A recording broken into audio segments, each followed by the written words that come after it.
नमस्कार। आज हम डॉक्टर एपीजे अब्दुल कलाम साहब की जिंदगी के एक बहुत ही खास पल की बात करेंगे। हाँ, वो पल जो शायद उनकी सबसे बड़ी खुशी का लम्हा था। बिल्कुल।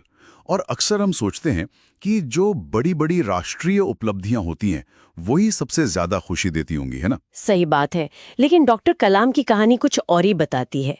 ये जानकारी हमें मिली है सृजन कलाम यूट्यूब चैनल से। हाँ, वहाँ एक वीडियो है जिसमें अमेरिका के केंटकी से एक लड़की स्टेफनी ने उनसे एक सवाल पूछा था। बड़ा दिलचस्प सवाल था वो। हाँ, उसने पूछा कि डॉक्टर कलाम को परम आनंद, मतलब जिसे अंग्रेजी में ब्लिस कहते हैं, वो जिंदगी की सबसे बड़ी खुशी कब महसूस हुई। और उसने कुछ ऑप्शंस भी दिए थे, है ना? हाँ, जैसे कि क्या वो 1980 में भारत का पहला सैटेलाइट लॉन्च करने पर था, या फिर 80 के दशक में जब वो अग्नि, पृथ्वी, नाग, वो 5 मिसाइलें बना रहे थे, या शायद पोखरण परमाणु परीक्षण की सफलता, वो भी तो बहुत बड़ा मौका था। या फिर जब वो देश के राष्ट्रपति बने।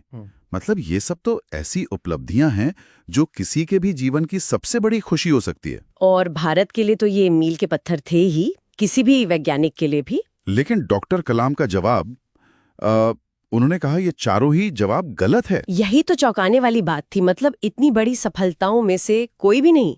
तो फिर क्या था वो पल? उन्होंने बताया कि उनकी जिंदगी की सबसे बड़ी खुशी उन्हें 80 के दशक में मिली। 80s में? तब तो वो मिसाइल प्रोजेक्ट्स पर काम कर रहे थे। बिल्कुल, हैदराबाद में। वो मिसाइल के नोज कोन, यानी जो सबसे आगे का नुकीला हिस्सा होता है, उसके लिए खास मटेरियल पर काम कर रहे थे। अच्छा, हाँ, वो कार्बन कार्बन फाइबर वाला मटेरियल। हाँ, वही कार्बन कार्बन फाइबर। जो बहुत मजबूत होता है, हल्का होता है और बहुत ज्यादा गर्मी झेल सकता है। मतलब जब मिसाइल वायुमंडल में वापस आती है तो घर्षण से जो गर्मी पैदा होती है। हाँ, उसे झेलने के लिए जरूरी था। लेकिन ये मिसाइल तकनीक उनकी सबसे बड़ी खुशी कैसे बनी? कहानी में मोड़ यहीं से आता है। हाँ। एक रविवार की बात है। उनके एक दोस्त उन्हें एक जगह ले गए। कहाँ? एक ऐसी जगह जहां पोलियो से पीड़ित बच्चों की देखभाल होती थी। उस समय भारत में पोलियो की समस्या थी, पता है? हाँ, बिल्कुल थी। तो उन्होंने वहां क्या देखा? उन्होंने देखा कि उन बच्चों के पैरों में कैलिपर्स लगे थे, लोहे के। लोहे के? वो तो भारी होते होंगे। बहुत भारी। सोचिए, हर पैर पर 4-4 किलो वजन, मतलब कुल मिलाकर 8 किलो। 8 किलो?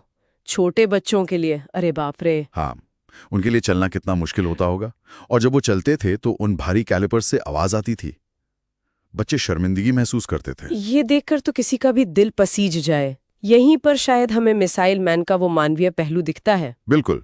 उन्होंने इस वक्त सोचा, मैं यहाँ क्या कर सकता हूँ। उनके दोस्त ने भी शायद उन्हें टोका होगा। हाँ, उनके दोस्त ने कहा, आप तो वैज्ञानिक हैं, कुछ कीजिए। और उन्होंने इसे चुनौती की तरह लिया। हाँ, मतलब वो कह सकते थे कि ये मेरा काम नहीं, मेरा क्षेत्र अलग है, लेकिन नहीं। उन्होंने अपनी टीम के साथ इसे एक तरह का संडे प्रोजेक्ट बना लिया। वो रविवार को इस पर काम करते थे। और समाधान कहाँ से निकाला?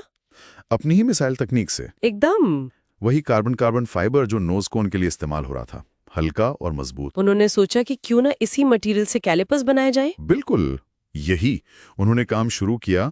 और कुछ ही महीनों में क्या नतीजा निकला? जो नए कैलिपर्स बने, उनका वजन सिर्फ 400 ग्राम था। 400 ग्राम? कहाँ 8 किलो और कहाँ सिर्फ 400 ग्राम। ये तो 10वें हिस्से से भी कम हो गया। हाँ, पहले के वजन का लगभग 10वां हिस्सा। और जब बच्चों को ये हल्के कैलिपर्स पहनाए गए तो क्या हुआ? मैं कल्पना कर सकती हूँ। वो बच्चे, वो दौड़ने लगे, कूदने लगे।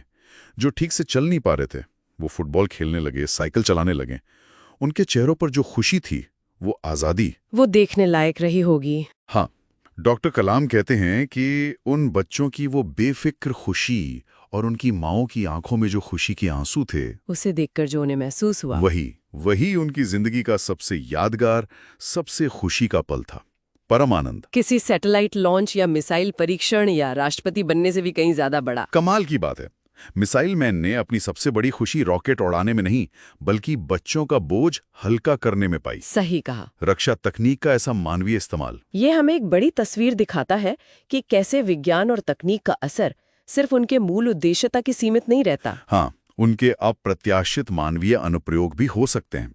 ये सिर्फ टेक्नोलॉजी के बारे में नहीं था, ये लोगों की जिंदगी बदलने के बारे में था। और ये बात एक सवाल भी खड़ा करती है ना, कि ऐसी कितनी ही अत्याधुनिक तकनीकें होंगी जिन्हें अगर हम उनके बनाए गए दायरे से बाहर निकलकर देखें तो वो शायद कितनी ही दूसरी मानवीय समस्याओं का हल बन सकती हैं। सही बात है।